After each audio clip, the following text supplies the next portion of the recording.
Welcome to the VMI Leader Journey Podcast, where we explore what it takes to lead with courage, integrity, and purpose. In this episode, we meet Cadet Devin Auzenne, class of 2026, and current Regimental Commander of the VMI Corps of Cadets.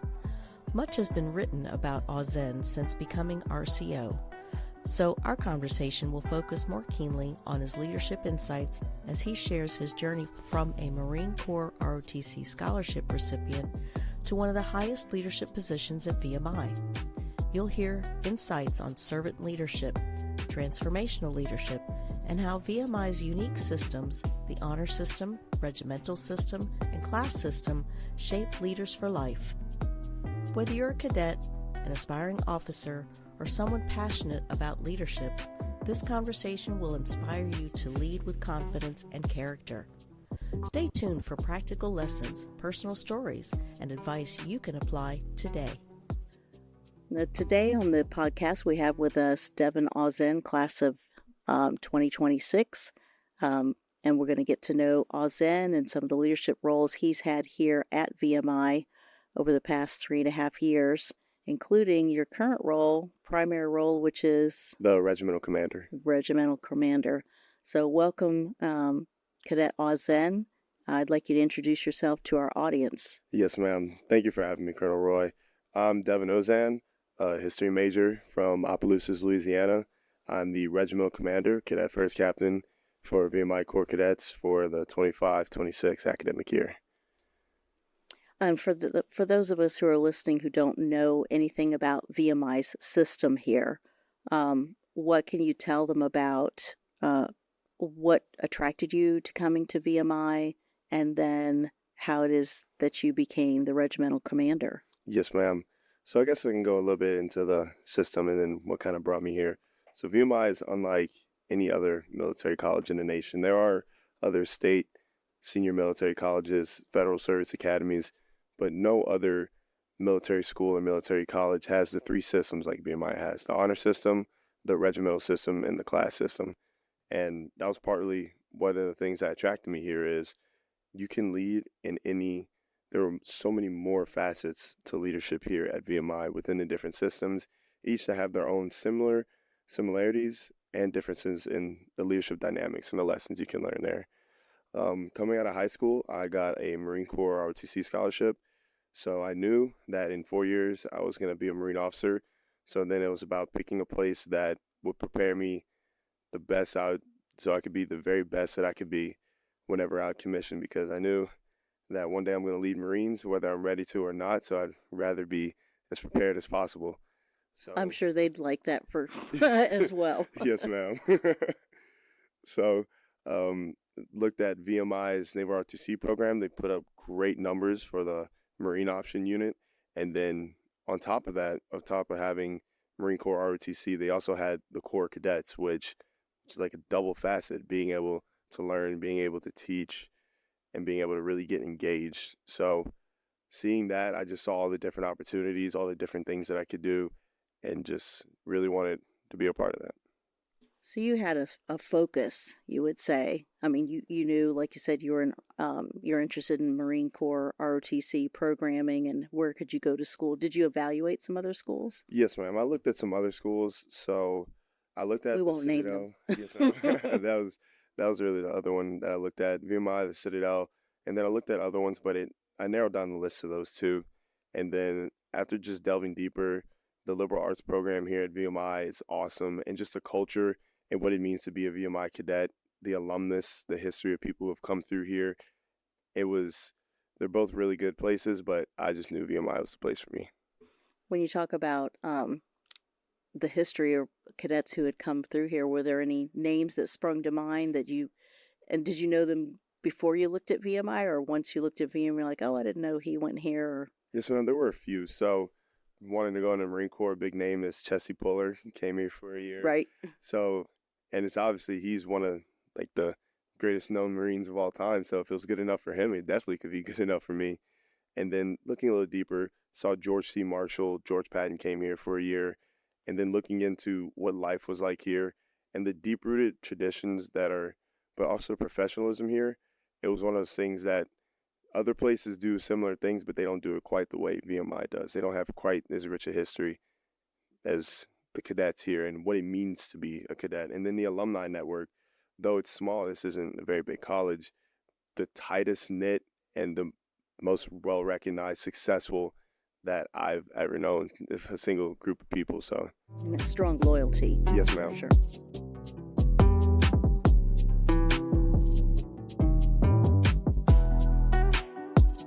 Very strong loyalty, and any organization that can get that kind of loyalty out of its people is definitely one worth being a part of. A brotherhood, sisterhood, something that brings people here because they know they'll be a part of something greater than themselves.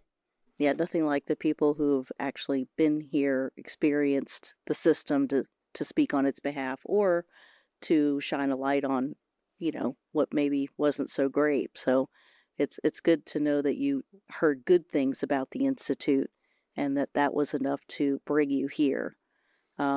Did you come from a military family? I did, and also not really. So my dad was in the National Guard, and I had an uncle in the Navy, but my dad only did 6 years in the Guard, and that was long before I was born. So I come from a family that does have military experience, even though it wasn't very heavily influenced in my life. And I am the first Marine in my family, so it's something I'm pretty proud of. And what drew you to why military instead of, I don't know, history? I don't know what else you would want to do with that, but why the military? Ma'am. So for me, it was, I knew I didn't want a desk job or didn't want an ordinary job. And when I was in high school, I was really committed in sports. I loved playing soccer and football. And I thought, I'm going to go to college to play soccer. I'm going to try and be a professional. Well, it came junior, senior year of high school, kind of realized that though playing soccer is great, it was one of those things that served me while I was still a kid. But whenever I became an adult, I wanted to do something a little bit more meaningful to myself and something I felt that was more valuable, I guess, to the nation. So I always came, ever since I was a little kid, I had a very deep interest in history. And so military, there's very rich history there. So I was looking into that. And whenever came time to graduate, had a few buddies that enlisted. I joined the late entry program, and then that's where I got my scholarship. And then from there, ever since then, I've just kind of been sold on the dream. And there is really good careers to be had in the military, really good lifestyles, doing hard things that you can't do in regular life. And I'm just all about the lifestyle. Very good. And how is the history program going for you? Is there a particular area of interest that you have so far? Yes, ma'am. So I love the history program here at VMI. I'm a little bit of like a history nerd. So I actually finished all my history credits a year early, besides just one course, just because of how much I love the classes. And I really would like to focus on, I've taken more classes focusing on 20th century military history. And that's why I'm getting a minor in military history, just because the classes, qualities of professors, like we have professors here in small classrooms who can really interact with you, who've taught at the war colleges, who've taught at Carlisle. So it's definitely an incredible wealth of knowledge that we have here. So it's interesting that some of your professors weren't just born and bred in VMI. They're not just steeped in VMI tradition. They came from other schools or they've taught other places and brought a rich depth of field of experience that they could share in the classroom. Yes, ma'am. We have civilian professors who, like I said, taught at war colleges. We have professors who did careers in the military, who have some living experience with some of the classes, just like Colonel Gray, the director of the Center for Leadership and Ethics, which is incredible to have somebody who's lived through the events you're talking about in class to bring that firsthand personal experience. And we have adjunct professors. We have professors that have taught at West Point. We have professors who come from all services, different branches of the military. So there's definitely a wealth of background knowledge. Professors that's worked in the Pentagon, alumni, non-alumni. There's definitely a good mix. You mentioned Colonel Gray, the executive director of the center, which is where I work, and the proponent for this podcast, the VMI Leader Journey. He also is the director for some of the co-curricular programs, and I know you're involved in one of them, the Cadet Superintendent's Advisory Board. Can you talk about that a little bit?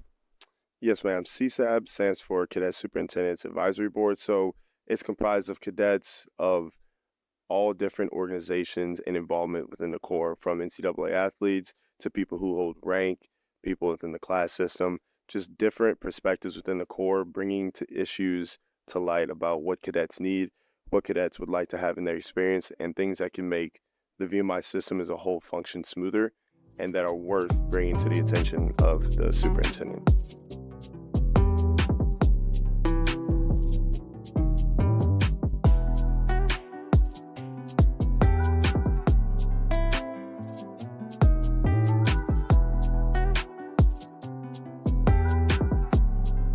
They brought me in as the Regimental Commander role. They had some proposals for the superintendent, and they want to hear my advice, my feedback on them. So it's really cool hearing their proposals and being able to see from not only from their perspective, being able to give them my input from my perspective, saying like, hey, we would be able to do this, or we would not be able to do this, or if you were to try and pursue this idea, these are some considerations you would have. Given my position as a Regimental Commander, I've had experience in some of these areas that maybe some of them have not, or have insights that were really helpful for the cause, I believe. So you were brought in kind of a subject matter expert. Yes, ma'am. Somebody who could say, yep, your proposal's going to fly or it's not. Yes, ma'am. Yep. And try and give them the heads up for whenever they do propose it, that these are some of the questions they're going to ask you. These are some important things to them so that they'll be more prepared. And how about any other CLE programs? Like, have you done any of the other leadership conferences outside, or have you done our leadership conference? Yes, ma'am. I've been a facilitator for our leadership conference for the past 2 years now, and that has been an awesome experience. Being a facilitator was one of the cool things because we not only got to participate, but facilitate on a small level at each of our tables. So we got to really interact with the people assigned to our tables and be the leaders of the different projects and different exercises that we have. And what is that like, leading a small group discussion? Because that's essentially what you're doing, is managing everybody's time at the table. And we're not leading you to actually lead the exercises, but you're helping us make sure everybody participates at the tables. What was that experience like?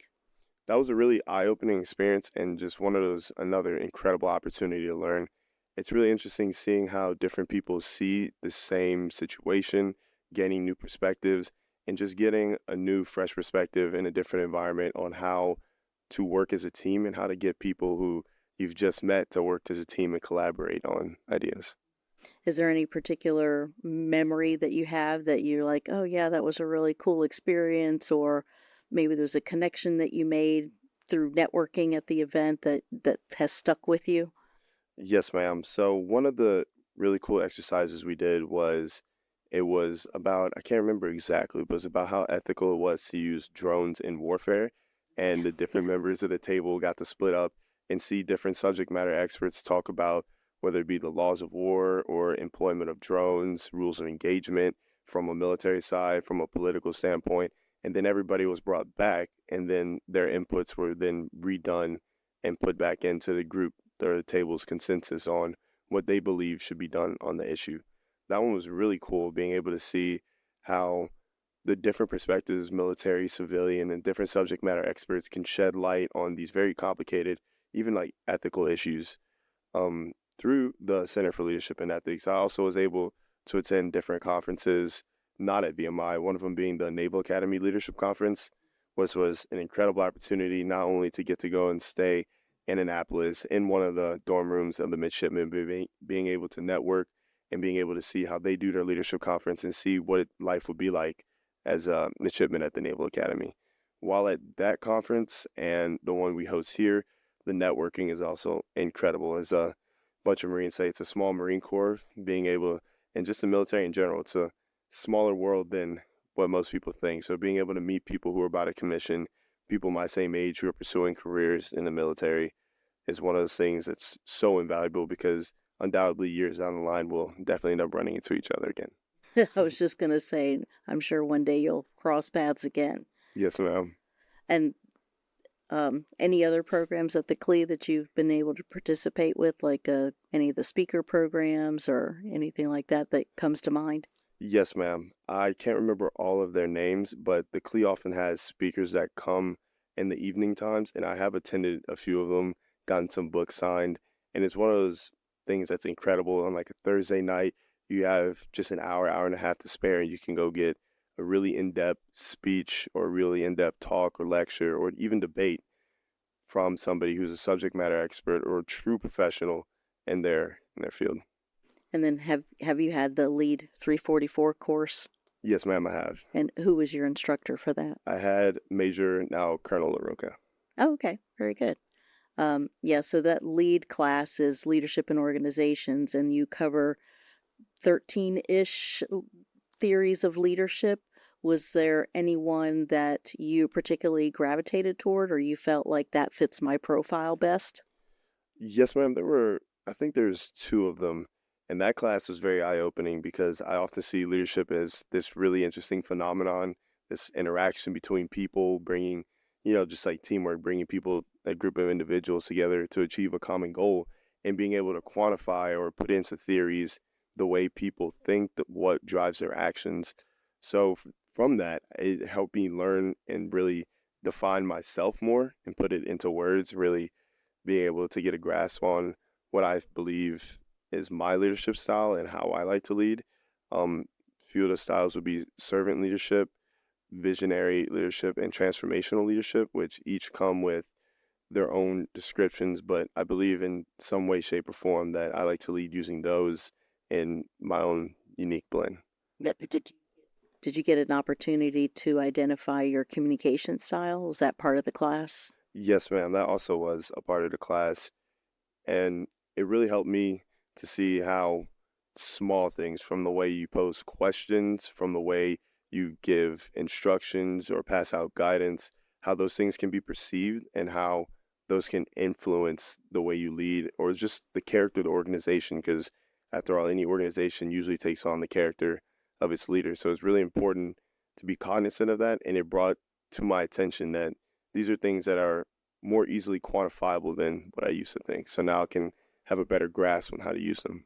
So would you say that leading can be a matter of actions and choices? And would you agree with that statement, or? Yes, ma'am. Yes, ma'am. Mm-hmm. The lead class really brought to my attention that leadership can be a very intentional process, which you can't control your actions, you can't control your choices. And through those, if you know how to quantify those and how you perform, and that knowledge of self, you can use that to your advantage to influence your organization in a positive light.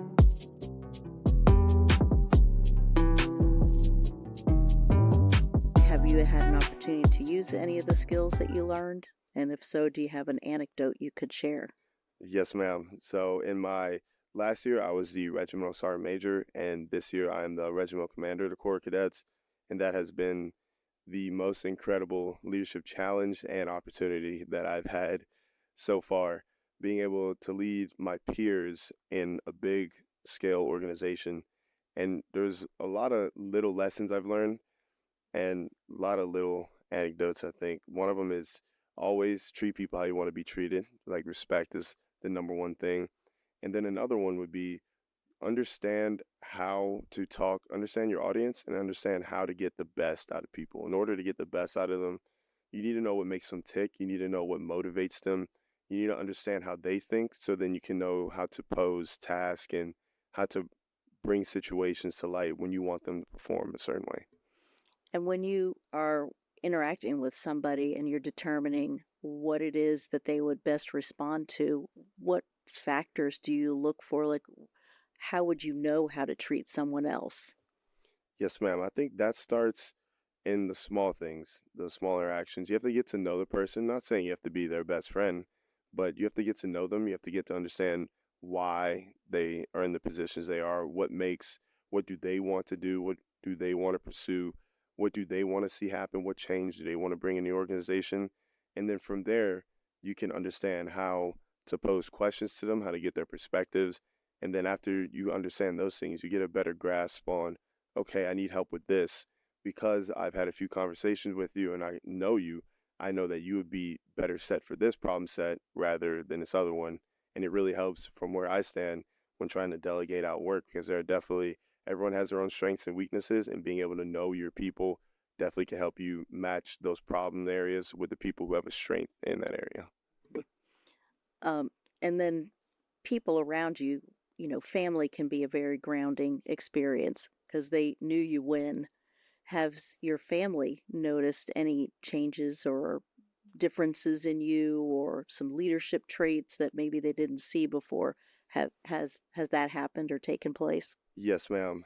One of the funny stories was whenever I was a rat, and then I was coming home on Thanksgiving with my mom, and then I remember I made the bed one morning. She was like, "Oh my gosh, like you have never done that."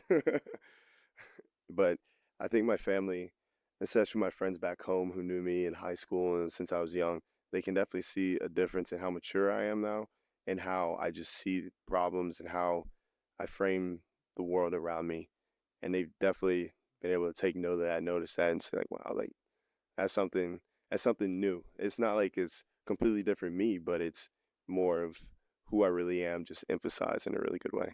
Yeah, I wouldn't say this place necessarily changes you, but I think that it does help mature you. It may be faster than you would, as an experience, faster than you would get in another place or in another environment. Yes, ma'am. Absolutely. Yeah, trial by fire, as they say. Yes, ma'am. What are some leadership lessons that you've learned that have been valuable to your experience and success here? That's a really good question. So, one of the ones is always know that you don't have all the answers, and know it always helps to know who to go to. But if you need help, always just ask. I feel it's very easy to feel whenever you're tasked with a problem or if you're given charge of something to feel like you have to be the one to have all the ideas. And that's just not the way it's not the way it works here. And that's not always the way it works in the real military. If you have questions, ask. There's always someone willing to help. And I think another one is always be willing to listen to what people who you're working with, whoever you're trying to lead, and just people who have a lot more experience than you, listen to what they have to say and take their advice and be willing to act on that, be willing to use that. I think another one, I already said it, is be good to the people that you lead. If you treat them well, they'll always treat you well. They'll always return that in spades, is what I found. And another thing, I guess it builds on that last point. If you look out for people, they always look out for you, because there are days whenever someone's going to need you to have their back, and there are days whenever you're going to need somebody to have your back, and you never know which day it is. But if you always treat people with respect and dignity, that you'll always be on the right side of it.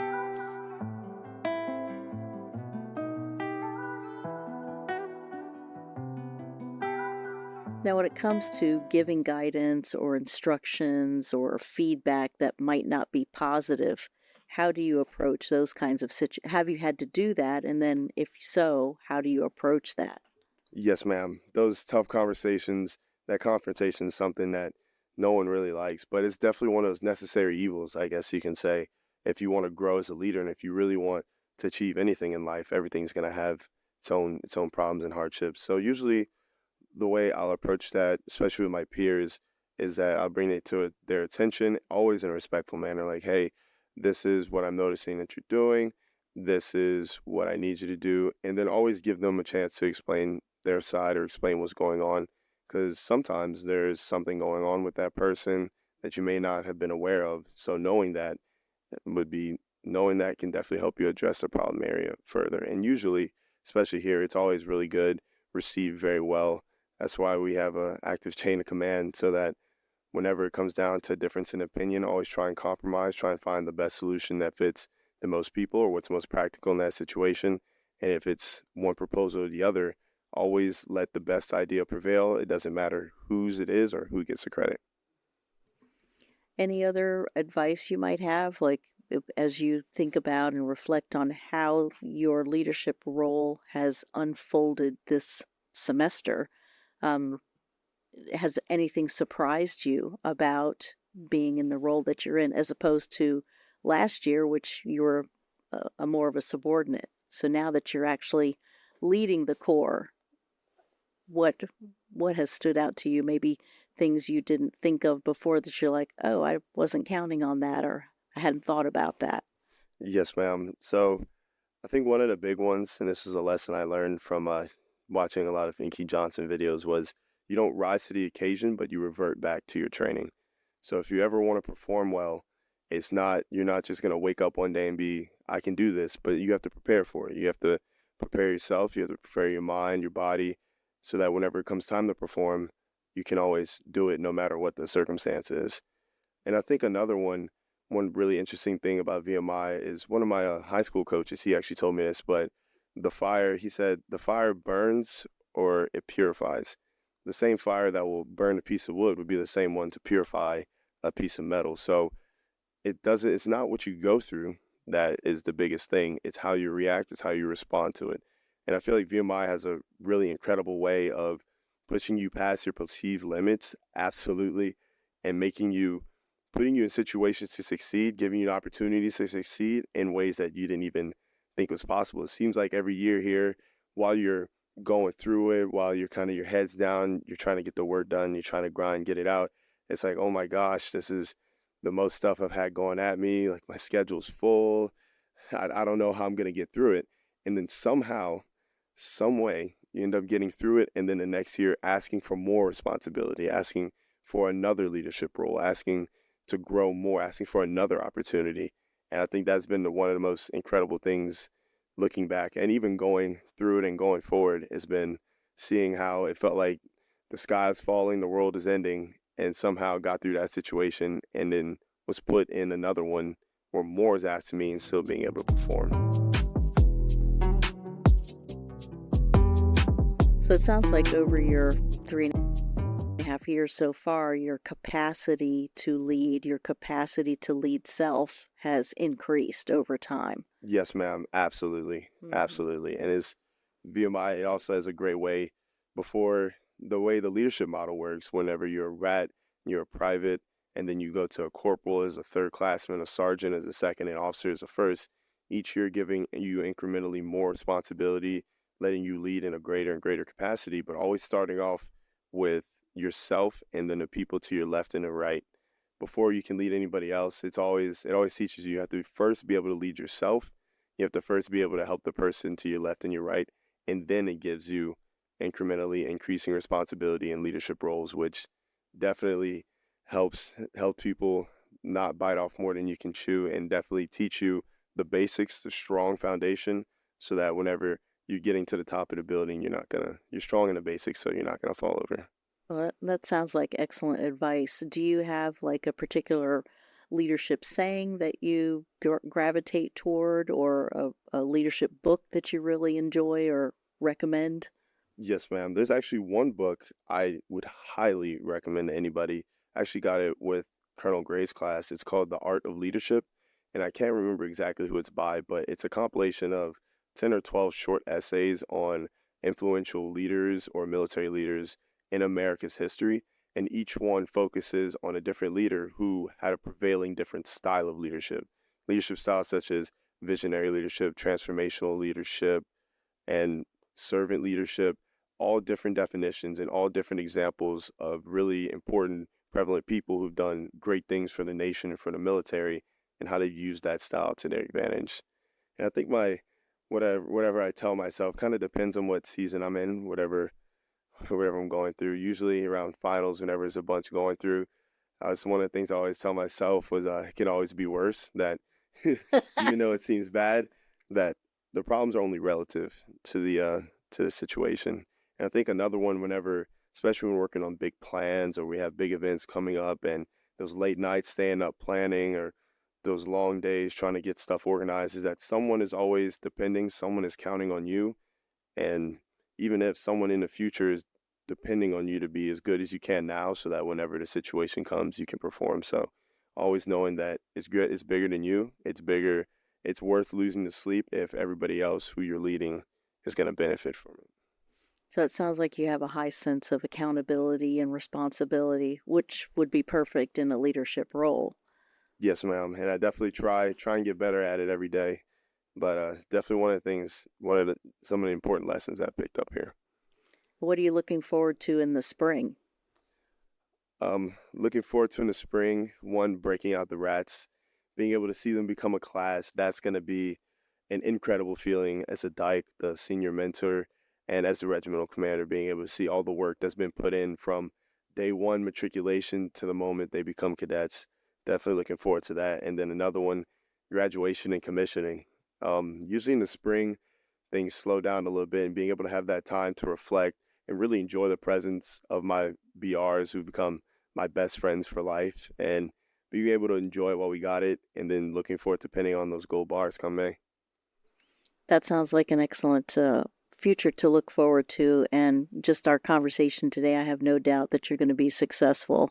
And great job and best of luck to you in your future, and thank you so much for being on today's VMI Leader Journey Podcast. Yes, ma'am. Thank you for having me.